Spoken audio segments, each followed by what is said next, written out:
안녕하세요. 저는 보통의 엄마들보다 애를 일찍 출산한 엄마입니다. 대학교를 졸업하기도 전에 원치 않는 임신을 하게 됐고, 우여곡절 끝에 아이를 낳고 키우고 있네요. 하지만 그 과정들이 쉽지만은 않았어요. 철딱선이 없는 남편과 개념 없는 시댁 식구들 때문에 온갖 마음고생을 해야만 했습니다. 오늘은 제가 겪은 그 기막힌 사연을 구독자분들에게 공개하려고 해요. 이젠 공개를 해도 될 만큼 시간이 지났기도 하고 이곳을 통해 그동안 쌓여왔던 울분도 털어보고 싶네요. 막상 제 개인적인 경험을 꺼내려고 하니까 듣는 분들이 제 이야기를 어떻게 받아들이실지 걱정이 되기도 하고 설레기도 합니다. 부디 끝까지 들어주시길 부탁드리며 좋은 의견 많이 남겨주시길 바랍니다. 그렇게 고대하던 대학 입학에 성공했던 저는 캠퍼스의 낭만을 만끽하며 대학 생활을 즐겼습니다. 그때 저랑 어울려 다녔던 동기 남학생이 하나 있었는데요. 그 친구를 처음 만났을 때부터 죽이 잘 맞아서 대학 생활 내내 중마고우처럼 찰싹 붙어 다녔죠. 처음엔 그 친구에게 이성의 감정 따위는 들지 않았어요. 그런데 어느 날 그 친구가 제게 마음이 있다고 고백을 했고 전 심각한 고민에 빠지고 말았습니다. 이 자식과 친구로 지내야 할지 아니면 정말 남자친구로 만나야 할지 혼란스럽더라고요. 하지만 그런 고민을 하던 중에 저도 그 자식에게 마음이 있다는 걸 깨닫게 됐어요. 그래서 우린 친구에서 연인 사이로 발전을 했죠. 서로 너무나도 잘 알고 있던 사이였기 때문에 연인 사이라고 해도 별다를 건 없었습니다. 그저 조금 더 가까워진 느낌만 들었더랄까요? 하지만 너무 허물없이 가깝게 지냈던 게 문제였을까요? 대학 졸업반이던 저는 제 신상에 아주 큰일이 났다는 걸 깨닫게 됐죠. 배꼽 시계처럼 정확했던 생리주기가 이상하게 불규칙해졌고 혹시나 하는 마음에 임신 테스트기로 확인을 해봤습니다. 섭렵한 두 줄이 제 눈에 보이는 순간 심장이 쿵 하고 내려앉더라고요. 이제 어떡하나 싶었어요. 철딱선이 없는 남자친구와 애를 키우고 살 생각을 하니까 앞이 깜깜해지더라고요. 게다가 우리 두 사람은 아직 취업 문턱도 넘어보지 못했고 그저 부모님께 용돈을 받아 쓰는 학생에 불과했는걸요. 전 며칠 혼자 끙끙 앓다가 남자친구에게 이 사실을 알렸습니다. 그런데 남자친구가 제 예상과는 완전히 다른 반응을 보이더라고요. 뭐, 그게 사실이야? 진짜 아기를 가졌다고. 내가 몇 번이나 확인해봤어. 틀림없이 임신이야. 광수야, 우리 이제 어떡하냐? 어떡하긴 뭘 어떡해. 우리가 애도 아니고 성인인데 당연히 낳고 키워야지. 어차피 졸업반이니까 금방 취직될 거야. 내가 책임질게. 우리 잘 낳아서 키워보자. 야, 이게 그렇게 간단한 문제가 아니라고. 아직 결혼도 하지 않은 우리가 덜컥 애부터 가졌다고 하면 부모님이 퍽이나 좋아하시겠다. 그리고 너 조금만 있으면 입대영장도 나올 텐데 나 혼자 애를 어떻게 키우냐?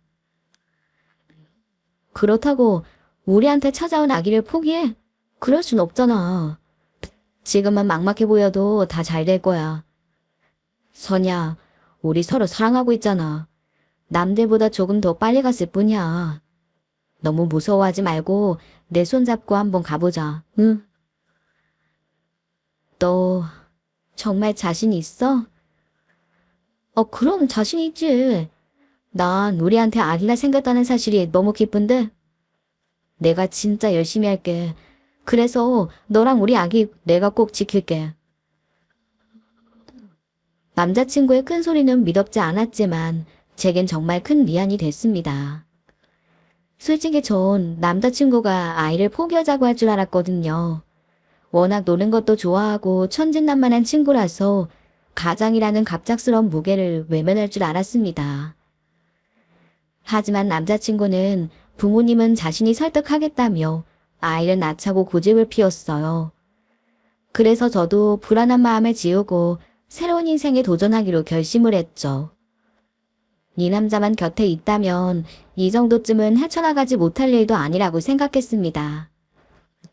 그렇게 결정한 우리 두 사람은 우선 각자 부모님께 이 사실을 알리기로 했어요. 그러나 부모님들이 놀라시는 건 당연한 일이었습니다. 제가 초등학교 3학년 때부터 홀어머니는 절 혼자 키우셨는데요. 한없이 자상하던 엄마도 제 임신 소식에 뒷목을 잡고 말았습니다. 뭐라고? 아니, 선이야.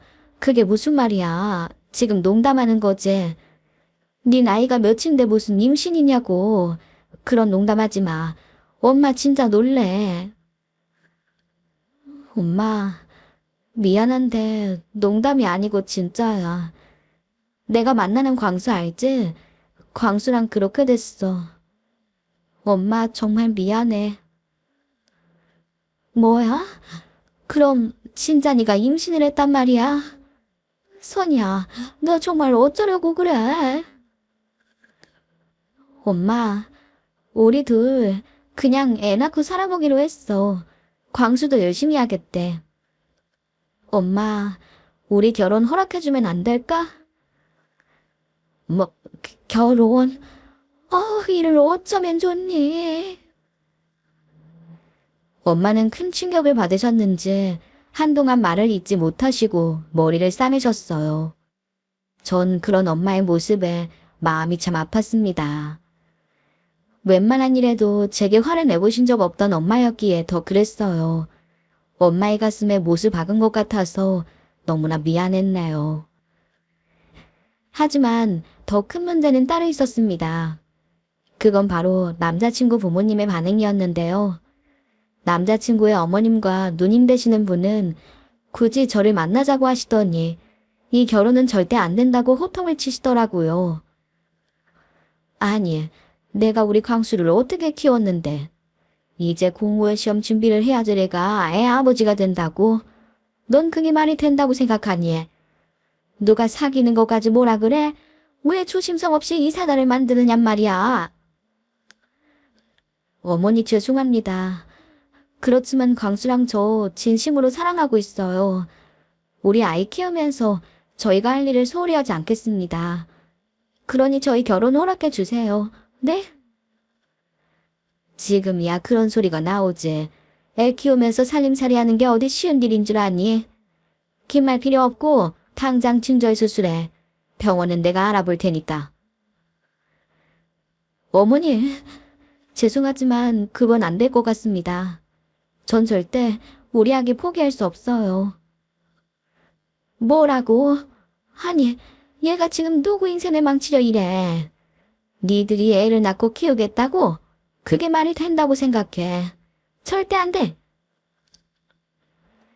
남자친구 어머니는 저희 결혼을 결사반대했고요. 남자친구 누님 되는 사람도 머리에 피가 안 마른 것들이 까분다며 제게 눈을 흘기더군요. 남자친구 쪽 집안에서 저렇게 난리를 피우는데 어떻게 결혼할 수 있겠습니까? 혹시나 남자친구가 집안의 반대로 저와 아기를 포기하지 않을까? 어느 날 불쑥 연락이 되지 않고 사라져버리진 않을까? 전 불안감에 잠에 설치는 날이 길어졌네요. 하지만 남자친구는 저와 아이를 지키겠다는 약속을 지켰어요. 저희 결혼을 격렬하게 반대하는 부모님에게 결국 허락을 받아내더라고요. 남자친구는 짐을 싸들고 가출 소동까지 벌여야만 했고 아들의 생때에 두 손 두 발 닫은 부모님은 어쩔 수 없이 저희 결혼을 허락할 수밖에 없었던 거죠. 허락을 받긴 했지만 식을 올리고 신혼살림을 차리는 데까지도 무척 애를 먹어야만 했습니다. 예비 시어머니는 애들 살집을 해줄 돈은 한 푼도 없다면서 입을 닫으셨고 시댁에 들어와서 살라는 주장만 하셨죠. 결국 친정엄마가 구해주신 방 2칸짜리 오피스텔에서 저희 두 사람은 신혼생활을 시작할 수 있었네요. 그리고 전 건강한 딸아이를 무사히 출산하게 되었습니다. 딸이 태어나던 날 남편도 감격을 감추지 못하고 눈물을 흘렸고 친정엄마도 남몰래 눈물을 훔치셨어요. 저도 괜스레 눈물을 펑펑 쏟고 말았죠. 그 눈물의 의미는 각자 조금씩 달랐겠지만 전 이제 어려운 고난을 다 견뎌냈으니 저희 부부와 딸아이에겐 행복한 일만 펼쳐질 거라고 생각했습니다. 하지만 그게 제 착각이었다는 건 얼마 지나지 않아서 뼈저리게 깨달을 수 있었네요. 저는 젖먹이 애를 두고 일을 할 수 없는 상태였고 저희 집의 수입은 오로지 남편 혼자 맡고 있었는데요. 가뜩이나 박봉인 월급 덕분에 빠듯하게 생활을 하고 있었는데 남편은 한 회사에 진득하니 일을 하지 못하고 툭하면 사표를 던지고 나오는 겁니다. 처음 취직한 물류회사는 머리가 안 돌아가서 하지 못하겠다는 핑계로 그만뒀고 두 번째 유가붕 회사는 직장 상사와 트러블이 잦다며 사직서를 썼죠. 그리고 세 번째 유제품 대리점은 너무 이른 출근 시간 때문에 힘들어서 못하겠다고 하는 겁니다. 돈을 벌어야 할 남편이 이렇게 자리 잡지 못하고 있으니 저희 가정이 흔들리지 않을 수가 없었어요. 그나마 제가 결혼할 때 요긴하게 쓰라며 친정엄마가 챙겨주신 비상금으로 근근히 버티고 있는 상태였습니다. 가게가 불안하니까 남편과 저는 자주 다툴 수밖에 없었어요. 아니, 그렇다고 사표부터 쓰고 오면 어떡해. 일을 잘 해결할 생각을 먼저 해야지. 당신 지금 철부지 대학생이 아니고 가장이야, 가장. 내가 얼마나 힘든 줄 알기나 해. 넌 집에서 애나 보니까 아무것도 모르지. 바깥은 완전히 정글이라고, 정글. 그래, 나도 당신 힘들 거라는 건 알아. 그렇지만 견뎌야지 어떡해. 당신이 그랬잖아. 나랑 우리 아기 꼭 지켜준다며. 알았어, 알았다고. 나도 죽을 만큼 노력하고 있으니까 잔소리 좀 그만해. 남편과의 다툼은 늘 이런 식으로 끝이 나곤 했습니다. 남편은 남편대로 고충이 있겠죠. 그걸 이해하지 못하는 건 아니었지만 처음 마음가짐과는 달리 조금씩 달라지는 남편의 모습이 제 불안감을 키우고 있었습니다. 그런 제 불안함을 제일 먼저 알아차린 건 다름 아닌 친정엄마였어요. 너 얼굴이 왜 이렇게 안 좋아? 요새 오서방은 어쩌고 있니? 아직도 자리 못 잡고 이 회사 저 회사 철새처럼 떠돌아다니고 있어? 어? 아니야. 그래도 요샌 자리 잡으려고 노력 많이 해. 아니긴 뭐가 아니야. 네 얼굴에 딱 쓰여 있는 걸. 아니, 오서방은 결혼한 지가 언젠데 아직도 자리 못 잡아서 어떡해. 생활비는 갖다 주긴 하니? 뭐, 그렇지 뭐. 제가 똑바로 답하지 못하고 얼버무리니까 엄마의 한숨이 절로 깊어집니다. 엄마의 마음도 이해가 갑니다. 귀한 딸이 한참 하고 싶은 게 많을 나이에 결혼을 하고 애를 낳았으니까요. 거기에다 남편도 변변치 않아서 새말비 걱정을 하고 있었으니 그런 저를 보는 엄마의 마음이 얼마나 안타까웠겠습니까. 장모님 오셨어요? 그래 오서방, 마침 잘 왔네. 자네 요새 뭐하고 다니나? 네, 저요? 그냥 일 알아보고 있어요. 대체 언제까지 일을 알아보기만 할 거야? 그렇게 정신 놓고 다니면 가족은 어떻게 먹여 살릴 생각인데? 네. 걱정 끼쳐드려서 죄송합니다. 이력서 몇 군데 넣어둔 곳 있어서 금방 소식 올 거예요. 너무 염려 마세요. 자네 보면 내가 염려가 되지 않을 수가 없네. 정 할 일이 없으면 우리 백반집에 와서 배달이라도 좀 하게. 네. 네. 암튼 죄송합니다. 엄마의 꾸지람에 남편은 머쓱하게 머리를 긁었죠. 그런데 엄마가 집을 나서신 후 갑자기 남편이 제게 버럭 화를 내는 게 아니겠습니까? 야, 니네 엄마 왜 저러시냐? 대체 네가 뭐라고 했길래 저렇게 짜증을 내시냐고. 뭐? 니네 엄마? 짜증. 왜? 장모님한테 혼나니까 자존심 상해? 아니, 내가 마냥 노는 것도 아니고 그냥 때를 기다리고 있는 건데 왜 장모님까지 바가지를 긁느냐고. 내가 동네 국이야. 야, 오강수, 너 말 함부로 하지 마. 우리 엄마가 우리 사정 어렵다고 500 해주고 가셨거든.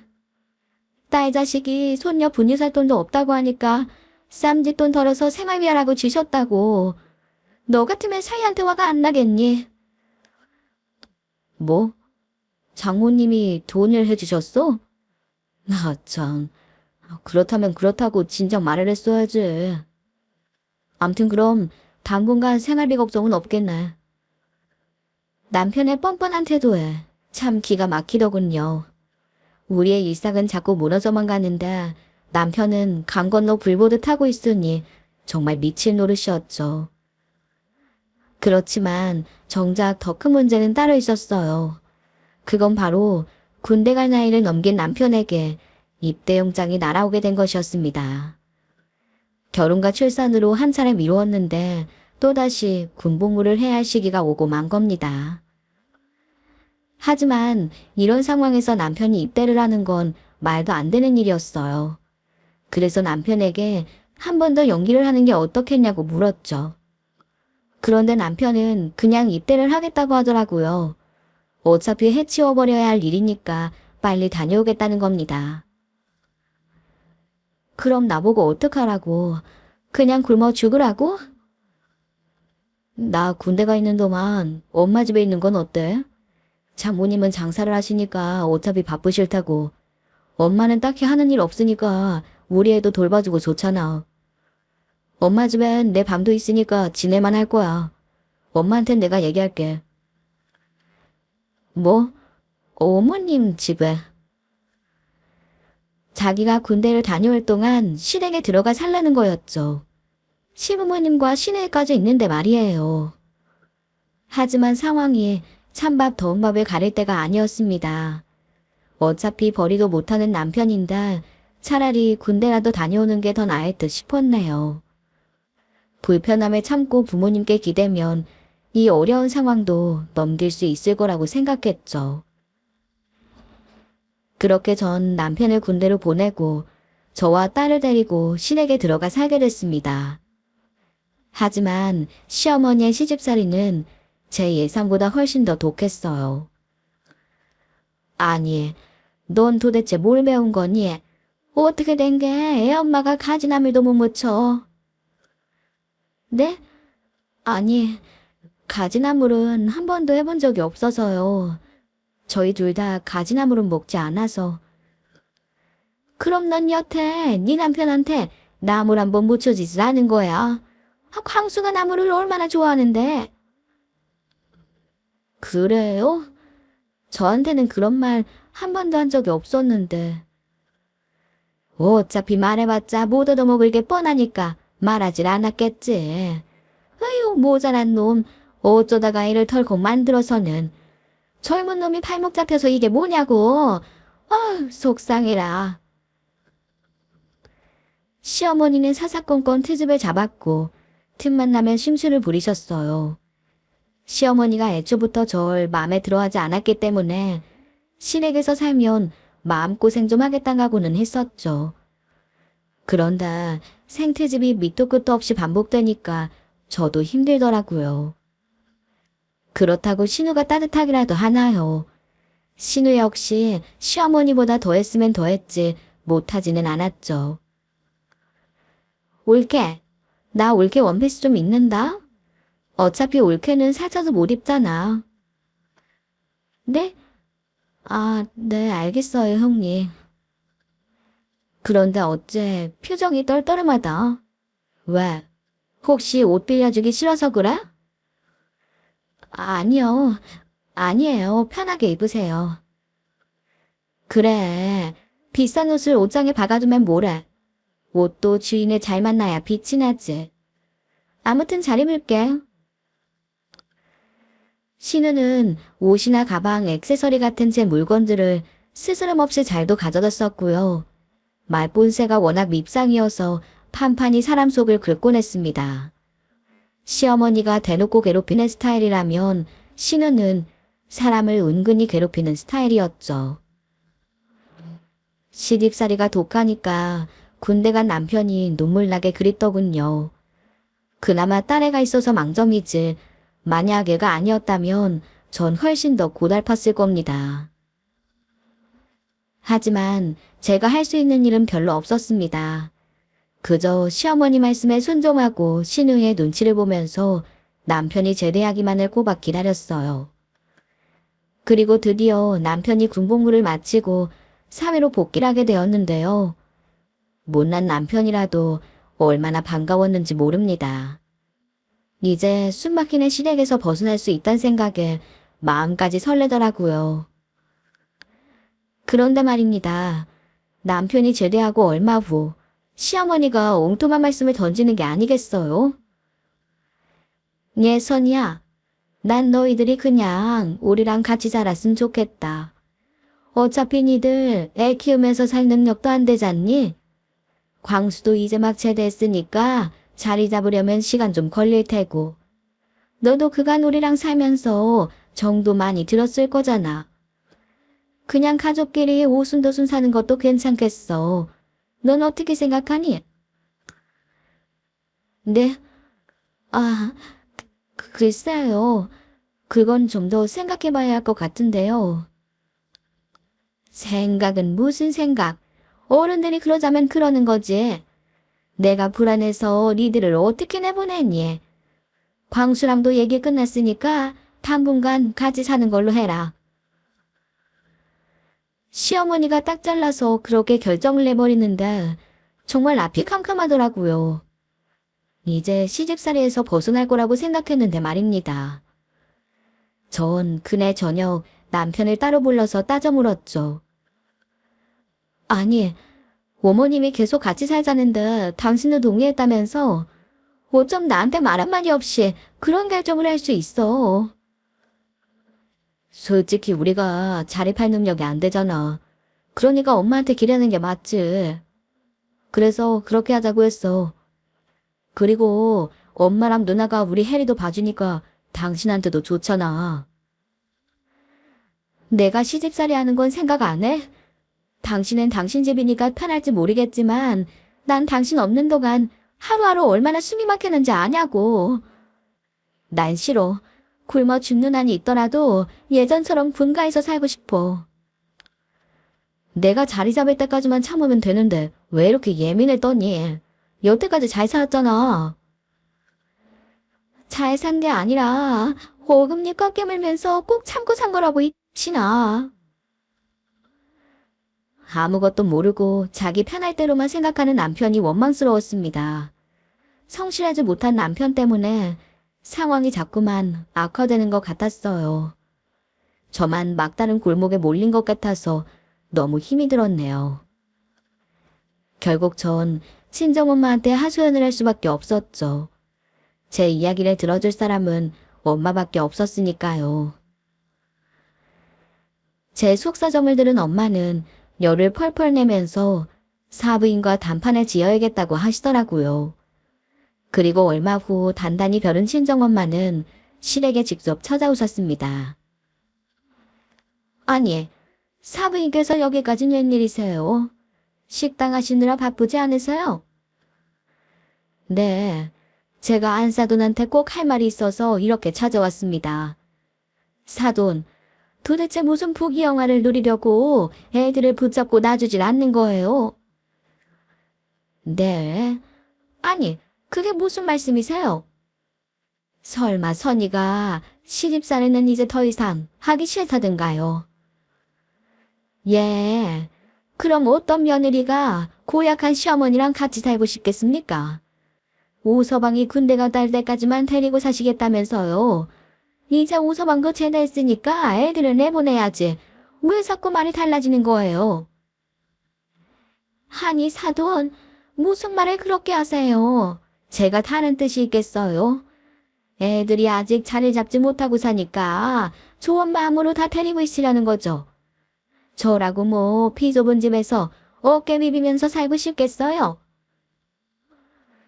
얘네들이 무슨 미성년자입니까? 지들이 밥을 굶든 말든 알아서 하는 거죠. 지금이 무슨 조선시대도 아니고 며느리 시집살이를 못 시켜 먹어서 안달이세요. 아니, 그럼 애 가지는 애들이 밥도 못 빌어 먹고 사는데 어떡합니까? 그렇다고 자식을 나 몰라라 하나요? 사돈은 무슨 뾰족한 수가 있으세요? 네, 일단 애들 분가시키세요. 제가 애들 밥은 먹고 살게 만들 테니까요. 참네. 알겠습니다, 그럼. 당장 내보낼 테니까 사돈이 알아서 하세요. 엄마는 시어머니와 나를 세우면서 한바탕 휘젓고 가셨습니다. 얼굴이 시뻘개진 시어머니는 저보고 당장 짐 싸서 나갈 준비하라고 하시더라고요. 남편은 장모님이 왜 저러시냐며 기분 나쁜 티를 팍팍 냈고 신우 역시 혀를 끌끌 차면서 못마땅한 눈치를 주더군요. 하지만 제 속은 묵은 체증이 내려가는 것처럼 시원했습니다. 이렇게 한바탕 난리를 겪더라도 신에게서 탈출할 수만 있다면 100번이라도 견딜 수 있을 것 같았죠. 그렇게 저희 부부는 울며 겨자 먹기로 겨우 분가를 할 수 있었습니다. 그리고 친정엄마는 뭔가 작심한 듯 저희 부부에게 말을 꺼내셨어요. 오서방, 자네 요새 사업해보겠다고 알아보고 있다면서? 대체 무슨 사업을 하라는 건지 말이나 한번 해보게. 네, 아무래도 제가 직장 체질은 아닌 것 같아서요. 친구놈이 자동차 손세차 사업을 한번 해보자는데 그래서 그걸 한번 해볼까 생각하고 있어요. 그래서 사업할 자금은 있고 여기저기 알아보고 있습니다. 그런 거면 정말 잘할 자신 있나? 차라리 몸을 쓰는 일이 저한테는 맞는 것 같아서요. 그냥 아무 생각 없이 세차만 하면 되는 거니까 자신 있죠. 자네가 각오만 선다면 내가 도와줄 테니까 이제 방황 그만하고 열심히 살겠다고 약속할 수 있어? 네? 장모님이요? 아, 당연하죠. 저도 이제 애가 있는 가장인데 방황만 하겠어요. 장모님이 도와주시면 제가 죽을 각오로 열심히 살아보겠습니다.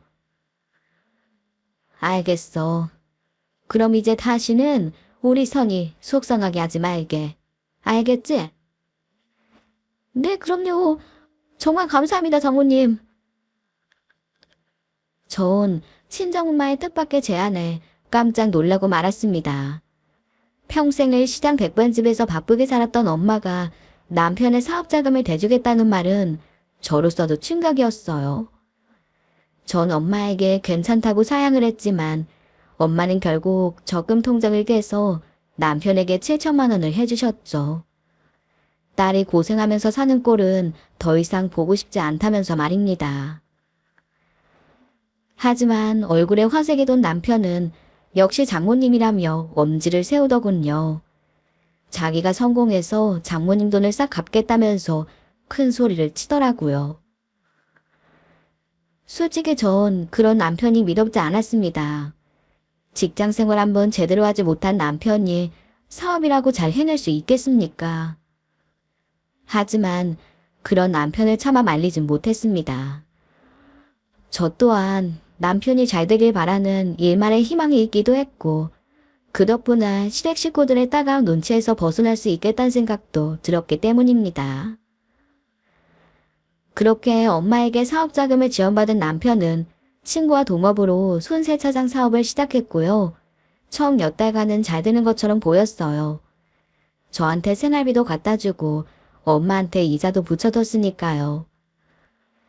그런데 집어릇게 못 준다고 하더니만 얼마 가지 못해 불평불만을 늘어놓기 시작했습니다. 친구가 잔소리를 한다는 둥, 사업 방향이 맞지 않다는 둥, 일이 너무 고돼서 지친다는 둥, 이유도 핑계도 각양각색이었습니다. 당연히 남편의 사업은 내리막길을 걸었고 돈을 벌기는커녕 투자금 회수도 기대하기 어려웠습니다. 거기다 동업자와 심각한 트러블이 생긴 바람에 소송 얘기까지 들리는 상황이었어요. 정말 막막하더라고요. 남편의 문제는 저희 가정의 문제와 직결되는 거니까요. 저희 집은 또 심각한 새말고에 처해버렸고 남편과 저는 하루가 멀다 하고 부부싸움을 했죠. 이제 저도 더 이상 견딜 수가 없었습니다. 전 심각하게 남편과의 이혼을 고민하고 있었어요. 그런데 불행은 한꺼번에 닥치는 게 맞나 봅니다. 그저 제 곁에 평생 계실 줄 알았던 친정엄마가 갑작스레 세상을 떼는 일까지 벌어지고 말았어요. 무거운 쟁반을 머리에 이고 밥 배달을 가셨던 엄마는 갑자기 찾아온 뇌졸중으로 시장 한복판에 쓰러져 버리셨고 급히 병원으로 옮겨졌지만 결국 감은 눈은 떼지 못하셨습니다. 전 엄마가 돌아가셨다는 현실이 믿기지 않았어요. 이게 다 거짓말이고 꿈이라면 얼마나 좋겠습니까? 그러나 그런 일은 벌어지지 않았습니다. 엄마의 장례를 치르는 동안 저는 거의 실성한 사람처럼 넋을 놓고 있었죠. 그런데 정말 기가 막혔던 건 상을 치르는 남편의 태도였어요. 남편은 장모의 상을 치르는 건지 아니면 술자리를 하려는 건지 분간이 되지 않을 만큼 조문으로 온 친구들과 희희낙락했고 슬픈 기색은 눈꽃만큼도 보이지 않았습니다. 그런 남편도 미워 죽겠는데 장례식장에 찾아온 시모와 시누의 행태는 제가 기함을 할 정도였죠. 참나. 그러니까 사람이 항상 마음을 편하게 먹고 살아야 하는 거야. 안 싸던 성격이 보통이니? 그러니까 뇌졸중이 오질 않고 패기냐고. 아휴. 이런 거 보면 인생 무상이다, 인생 무상이야. 그러니까 엄마도 운동 열심히 하고 좋은 거 많이 잡숴. 엄마 나이 땐 무슨 일이 어떻게 벌어질지 모른다니까. 항상 건강관리에 신경 써야 한다고. 사돈도 저렇게 불쌍하게 가실 줄 누가 알았겠어? 평생 남의 밥만 짓다가 가버렸는걸? 대체 누구들이라고 하는 소린지 시어머니와 시누의 대화 소리에 분노가 치밀어 오르더라고요. 당장 나가라고 소리치고 싶었지만 엄마의 장례식이라서 간신히 참고 있었는데요. 문득 엄마의 영정사진이 시선에 들어오자 눈물이 폭포처럼 쏟아지는 게 아니겠습니까? 전 엄마 사진을 끌어안고 대성통곡을 했죠. 그런데 장례식장에 배달통을 들고 온 배달원이 엉뚱한 소리를 하더라고요. 여기 삼계탕 시키신 분이 누구세요? 아, 여기요, 여기. 여기다 놔주시면 돼요. 아유, 내일이 초복인데 먹을 건 먹어야지. 3인분 맞죠? 얘 광수야, 이리 와서 삼계탕 먹어라. 장례를 치르려면 힘도 있어야지. 냄새 좋네. 어디서 시킨 거야? 요 앞에 잘하는 집이 있더라고. 그래서 시켰지. 사람들이 어쩌면 저럴 수가 있는 걸까요? 전 아무렇지도 않게 삼계탕을 펼쳐놓는 시댁 식구들을 보며 할 말을 잃었습니다. 시댁 식구들은 조문객들의 시선에도 아랑곳하지 않고 닭뼈를 발라내더라고요. 이런 말이 어떨지 모르겠지만 전 저들이 사람이 맞나 싶었네요.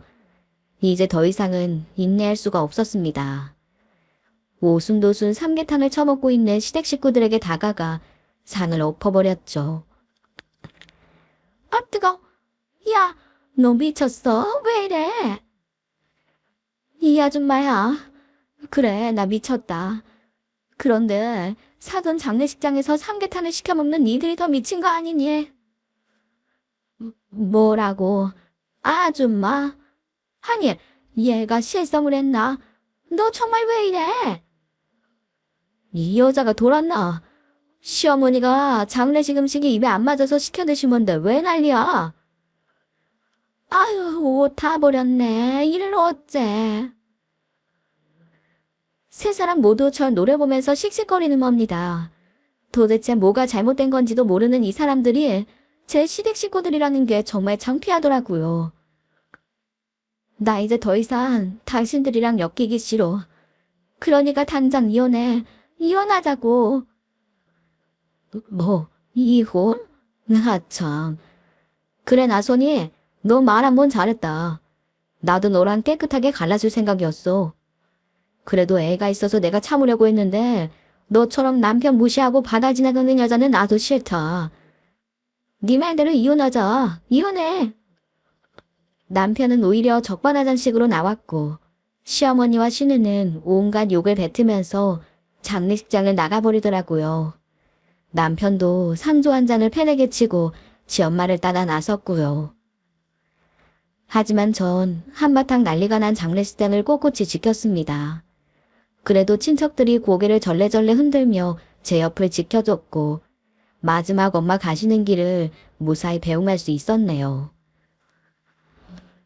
장례식을 모두 마친 후 남편과 이혼 서류에 도장을 찍었어요. 재산분할은 할 것도 없었고 딸의 양육은 제가 가져오게 됐습니다. 남편은 매달 양육비를 보내주는 걸로 마무리가 됐죠. 그리고 전 남편에게 민사소송을 또 하나 걸었습니다. 그건 엄마가 생전에 남편에게 빌려준 사업자금 7천을 돌려달라는 소송이었어요. 그러자 남편이 제게 찾아와 어깃장을 놓더라고요. 그걸 왜 지금 달라 그래? 돌아가신 장모님이 해주신 건데. 그냥 준 게 아니라 빌려준 거지. 그거 몰라. 난 그냥 주신 걸로 알고 있었는데 장모님이 빌려줬단 증거 있어? 나랑 창증이라도 썼냐고. 네가 그렇게 나올까봐 소송 건 거야. 너 처음 몇 달간은 엄마 통장에다 이자 지급한 거 있지? 그게 다 엄마가 나한테 돈을 빌려줬단 증거야. 정 억울하면 너도 법대로 해. 아유, 이게 그냥 너 자꾸 이러면 양육대 국물도 없다. 내가 버티면 법으로 해도 소용없어. 네 마음대로 해. 아참, 그리고 엄마가 나한테 부동산을 좀 남기셨더라고. 평택에다 땅을 사두셨던 모양이야. 이번에 그 땅에 크게 띄어서 나 이제 애 키우면서 돈 걱정 안 하고 살아도 돼. 그래서 이번에도 비싼 변호사 사서 너한테 소송 건 거야. 너 부동산? 무슨 거짓말을. 야, 시장에서 백반집이나 하셨던 장모님이 무슨 돈으로 땅을 사냐? 믿기 힘들면 믿지 마. 넌 그냥 이자 똑바로 쳐서 7천이나 갚아. 그리고 네 말대로 양육비 보내기 싫으면 보내지 말고 다 법으로 해결할 수 있어. 남편은 제 말에 얼굴을 붉히며 당황하더라고요. 사실 저도 엄마가 땅을 남겼을지 몰랐습니다. 언제 그런 땅을 사두셨는지 돌아가신 엄마의 재산을 정리하는 도중 알게 됐죠. 이 사실을 알게 된 남편과 시댁 식구들은 엄마의 유산에도 남편의 몫이 있다며 역으로 소송을 걸더라고요. 하지만 재판 결과 남편과의 이혼은 정당했고 가장의 역할을 제대로 수행하지 못한 남편에겐 장모의 재산을 상속할 명분이 없다고 결론이 났습니다. 반대로 제가 남편에게 건 민사소송의 결과는 남편이 엄마에게 사업자금 7천만 원을 차용한 것으로 인정됐고 이자까지 포함해 지급하라는 판결이 났어요. 우여곡절 끝에 모든 일은 잘 마무리가 됐지만 전 아직도 엄마에게 미안한 마음을 지울 수가 없습니다. 철없는 딸 자식 때문에 마음고생만 시켜드린 것 같아서 말입니다. 혹시라도 엄마가 제 사연을 하늘에서 듣고 계신다면 속썩여서 죄송하다는 말씀을 드리고 싶어요. 지금이라도 딸을 잘 키우면서 잘 사는 모습을 보여드리는 게 제가 할 수 있는 유일한 길인 것 같다는 생각을 하고 있습니다. 제 사연은 이만 줄여야 할 것 같습니다. 혼자 딸을 키우는 게 쉬운 일은 아니지만 최선을 다해서 살아보려고요. 여러분들의 많은 응원 부탁드립니다. 감사합니다. 오늘의 썰맘 사연에 여러분의 소중한 댓글 기다리면서 구독, 좋아요, 공유는 물론 알람 설정도 부탁드립니다. 그럼 오늘도 함께 읽어주셔서 감사합니다.